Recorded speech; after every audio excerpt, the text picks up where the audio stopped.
बहिरी बायको मिळाल्यावर असे हाल होतात माणसाचे. काय तुझी बायको पाप्यासोबत पळून गेली? काय हो, काय झालं? अगं दीप्याची बायको पाप्यासोबत पळून गेली. त्यात काय एवढं? माझी आई पण पळून गेली होती. काय? हा मग माझी आई पण पपया खायला पळून गेली होती. अगे येडे, पपाया खायला नाही पळून गेली ती. दीप्याची बायको आहे ना दुसऱ्या सोबत पळाली. काय?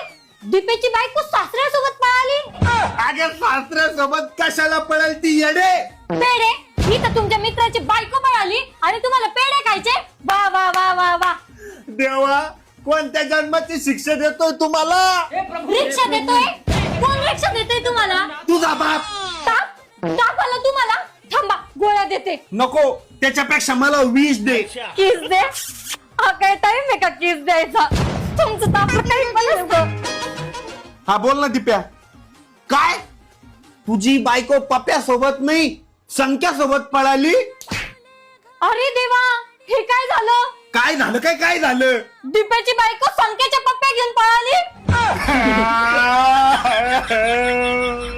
अहो रडायला काय झालं? तुमची बायको नाही पळाली. बघितलं का?